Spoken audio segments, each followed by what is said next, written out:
नमस्कार, आप देख रहे हैं GNA 24। मैं हूं आपका दोस्त रवि गोस्वामी। दोस्तों, आज पहुंचे हैं गोस्वामी धर्मशाला कुरुक्षेत्र में। और इस आज गोस्वामी धर्मशाला में हरियाणा दशनाम गोस्वामी समाज के प्रदेश अध्यक्ष का चुनाव होने वाला है। बताया यह जा रहा है कि मैदान में 3 कैंडिडेट हैं।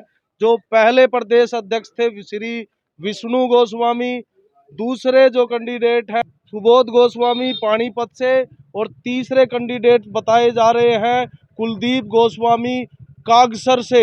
आइए चलते हैं अंदर, पहले इन तीनों कैंडिडेट से बात करेंगे। हमारे साथ है मौजूदा प्रदेश अध्यक्ष श्री विष्णु गोस्वामी जी, उनसे बात करेंगे। उन्होंने भी दोबारा जो है चुनाव में ताल ठोकी है और 3 टोटल उम्मीदवार इस इलेक्शन में सामने आ रहे हैं। विष्णु जी, सबसे पहले ओम नमो नारायण।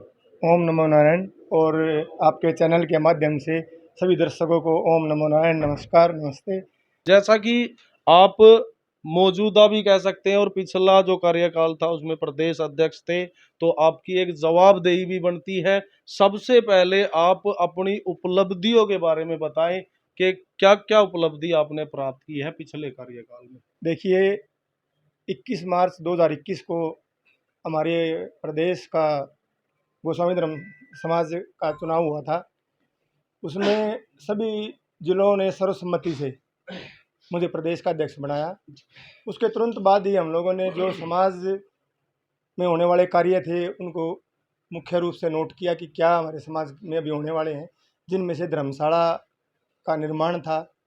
हमारा एक ओबीसी का मुद्दा था, क्योंकि हमारा समाज हरियाणा प्रदेश के अंदर बीसीबी में है और केंद्र में हमारा समाज जनरल में है। और बीसीए में लाने के लिए हम लोगों ने पहल की थी, कोशिश की है अभी। और बहुत सारे चीज़ें थी, जैसे जयंतियाँ मनानी थी, तो काफ़ी चीज़ों को हम लोगों ने उस टाइम पे नोट किया और स्टेप बाय स्टेप हम बढ़ते चले गए। हम लोगों ने पहले, क्योंकि उस टाइम कोरोना काल था, तो हम लोगों ने कंस्ट्रक्शन का ही सोचा कि धर्मशाला की जो हमारी है, इसकी कंस्ट्रक्शन पूरी करा के इसको सुचारू रूप से चालू कराया जाए, जिसे हमें 4 महीने 5 महीने के अंदर हमारा ग्राउंड फ्लोर और बेसमेंट हम लोगों ने तैयार करके चालू करा दी थी। और साथ साथ हम लोगों ने जब बीसी ओबीसी के लिए जो सेंटर में हमें दर्जा लेना था, उसके लिए हम लोगों ने फिर फाइल भी हम लोगों ने पैरेलली स्टार्ट कर दी थी। और उसका आज ये जो हमारी फाइल है वो पिछड़ा योग हरियाणा से निकल के सीएम मनोहर लाल खट्टर जी के माध्यम से, जब पूर्व में सीएम थे, उनके माध्यम से वीरोहिणी जी जो चेयरपर्सन हैं अपना पिछड़ा योग केंद्र के, उनके यहाँ से निकल के आज राष्ट्रपति जी के ऑफिस में पहुंची हुई है। और ये जो फाइल है, हमारा समाज इस चीज़ में बड़ा भाग्यशाली है कि 6 जातियाँ थी जो यहाँ ओबीसी में थी और वहाँ सेंटर में जो जनरल में थी, तो हमारी इकलौती जाति का जो है ये फाइल हमारी पहुँची है। तो इसके लिए सभी समाज के लोग सभी बधाई के पात्र हैं। इन सभी के सहयोग से ही ये सारे काम होते तो हैं। यानी कि सबसे बड़ी उपलब्धि आप ये जो पिछड़ा वर्ग वाली फाइल है ये मानते हैं, या इसके अलावा भी कोई और देखिए, बड़ा समाज काम? में नित्य नए नए काम हुए ही हैं, चाहे ये हमारे इष्ट देवों की जयंतियाँ मनाने का हो। हमारे समाज में गोस्वामी समाज के 3 इष्ट देव हैं, आदि गुरु शंकराचार्य जी, भगवान दत्तात्रेय जी और गोस्वामी तुलसीदास जी। हम लोगों ने पहले इन तीनों जयंतियों के पूरे हरियाणा के अंदर जिला स्तर पर भी और प्रदेश स्तर पर भी मनाने का काम हम लोगों ने करवाया। जी, तो आपको नहीं लगता कि समाज का फोकस युवाओं पे होना चाहिए, क्योंकि युवा किसी देश की या किसी समाज की रीढ़ होते हैं। बिल्कुल, अगर हमारे युवा कामयाब हो जाते हैं तो हम भी कामयाब हो जाते हैं। उनको खेलों में या रोजगार के लिए कोई अवसर आपने बनाए हैं? देखिए, सबसे पहले हमारा मोटो था, हमारी कोशिश थी कि जो हमारी युवाओं की जो हमारी युवा पीढ़ी है, वो कहीं न कहीं समाज के जो बुज़ुर्ग लोग हैं, उनसे थोड़ी दूरियाँ बनाने की कोशिश थी कि वो, बल्कि आज के मोबाइल के टाइम में वो लोग अपने में ही मस्त थे। लेकिन हम लोगों ने अपनी जन जागृति यात्रा निकाली, हम लोग जिलों में गए, गाँव के अंदर गए, हर घर तक पहुँचने की कोशिश करी। तो उसमें उससे क्या हुआ कि जो युवा साथी, आज आपने देखा होगा कि काफ़ी मात्रा में युवा साथी आए हैं, तो युवा साथियों ने बुजुर्गों के साथ जुड़ने का काम किया और उनके आदर्शों को लेने का काम किया। तो इससे आज समाज के अंदर इतनी समरसता है कि जो नौजवान बच्चा जो मोबाइल में लगा रहता था, वो आज युवा बुजुर्गों के साथ कंधे से कंधा मिला के काम करने के लिए। जी, जी। तो अगर आपको दोबारा जो है ये कार्यकारिणी चुनती है, दोबारा आप प्रदेश अध्यक्ष बनते हैं, तो अब आगे क्या एजेंडा आपका रहने वाला है? देखिए, ये तो अभी समाज तय करेगा, क्योंकि ये हर आदमी की के मन की भावना है कि वो समाज की सेवा करे। जी। हमें भी लगता है कि कुछ कार्य हमारे समय के जो बचे हुए हैं वो पूरे नहीं हो पाए हैं। जी। तो यदि समाज मेरे को मौका देगा एक बार फिर से, तो जिस तरीके से पहले निस्वार्थ समाज की सेवा की है, उसी तरीके से इस बार भी जो हमारी 2-3 मेन एजेंडे रहेंगे अब की बार के, कि एक तो हमारा जो फाइल अभी अटकी हुई है दोनों, इनको पूरा करवाने का, समाज को बीसीए में लेके आने का, और केंद्र में हमें इसको फुल फ्लैश ओबीसी का दर्जा दिलाने का। और उसके बाद जो हमारा भवन है वो अभी अनकम्प्लीट है, जी। तो इसको पूरा कराने का भी हमारा मुद्दा रहेगा। और जैसे जैसे आपको पता है कि आने वाला समय चुनावी समय है, अभी केंद्र में जो है इलेक्शन है केंद्र के, और आने वाले समय में हमारे स्टेट के इलेक्शन होने हैं। तो हमारे समाज को आज तक सभी राजनीतिक पार्टियों ने पिछड़ेपन पे रखा है। जी। अब की बार गोस्वामी समाज अपनी मांग उठाएगा, और मेरा पूरा फोकस रहेगा कि हम लोग अब की बार समाज की कहीं ना कहीं से भी भागीदारी सुनिश्चित करने का काम भी जरूर कराएंगे। बिल्कुल, राजनीतिक भागीदारी भी जरूरी है, और समाज में काम तो बहुत सारे हैं जी। करने के लिए। अगर आप प्रदेश अध्यक्ष बनते हैं और पिछले कार्यकाल में भी आप थे, कोई एक ऐसा काम है जो आपकी इच्छा है कि ये रह गया, ये जरूर करना है?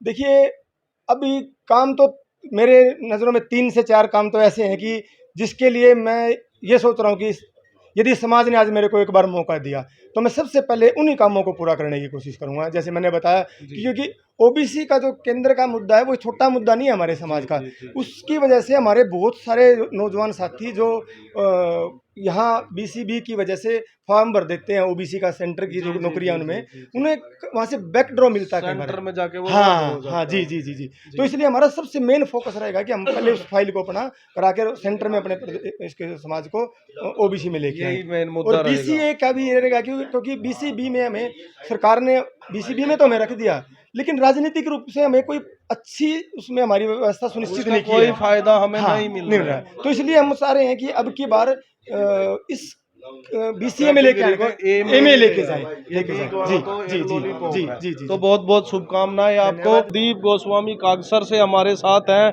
ये भी आज उम्मीदवार हैं जो प्रदेश अध्यक्ष 10 नाम गोस्वामी समाज का चुना जाना है। इनसे हम बात करेंगे। कुलदीप जी, ओम नमो नारायण।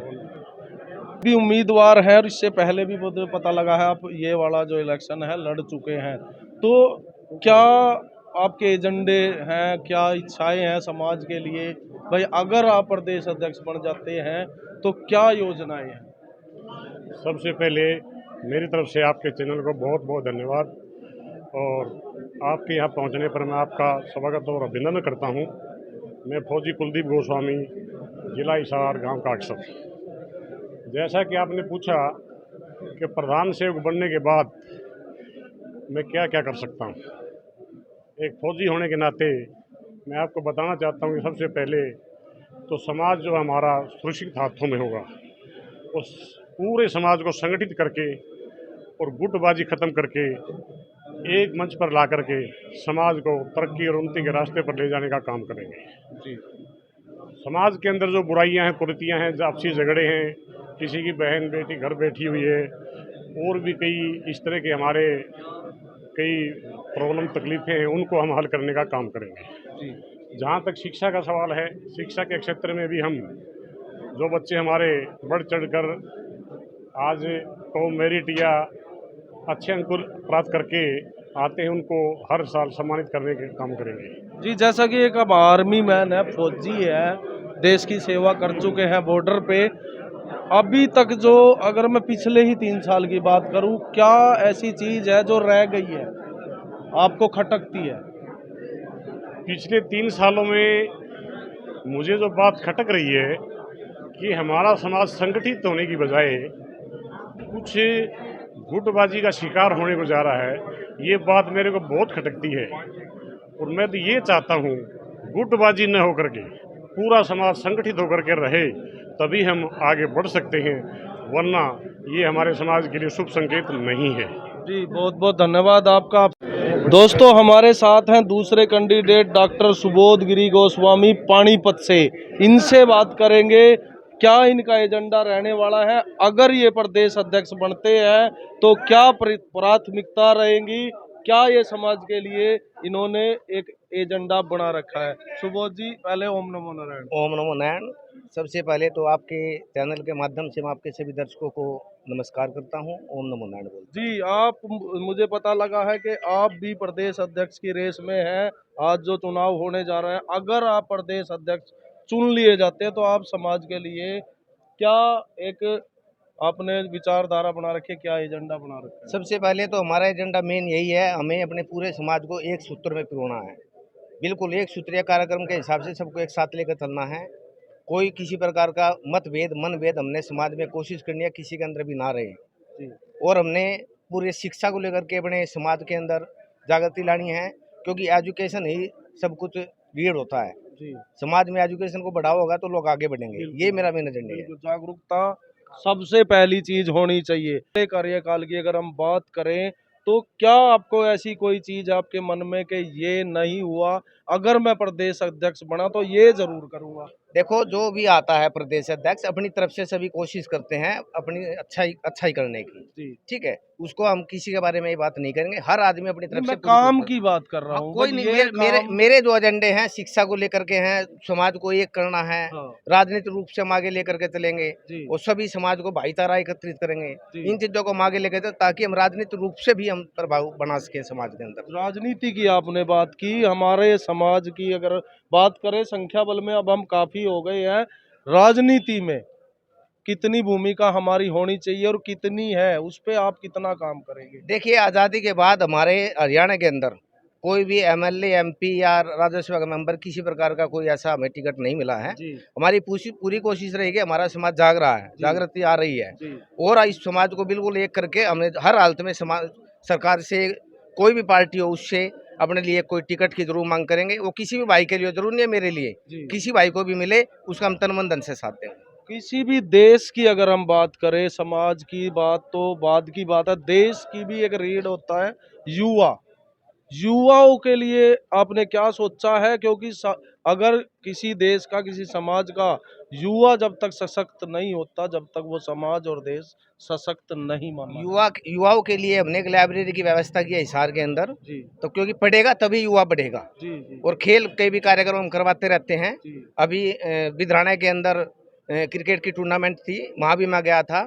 किसी प्रकार का चाहे खेल के सामान की बात हो, कोई और ऐसी कोई युवाओं की जरूरत हो मेरी, मैं वो भी टाइम टू टाइम वहाँ पहुँचने की कोशिश तो करता हूँ। इतना काम आप बिना बने ही कर रहे हैं। देखो, वो तो एक नेचर होता है। मैं पिछले 3 साल से लगातार हाँ। हर साल चाहे बच्चों को 80% से ऊपर के बच्चों को प्रोत्साहित करने की बात हो, हाँ, चाहे खेल में बच्चों को प्रोत्साहित करने की बात हो, वो मेरा नेचर है। जी। हाँ। तो बहुत बहुत शुभकामनाएं आपको भी। थैंक तो आप जुड़े रहिए हमारे साथ। चुनाव होगा, उसके बाद कौन बनेगा प्रदेश अध्यक्ष, 10 नाम गोस्वामी समाज हरियाणा का। आप देखते रहिए GNA 24।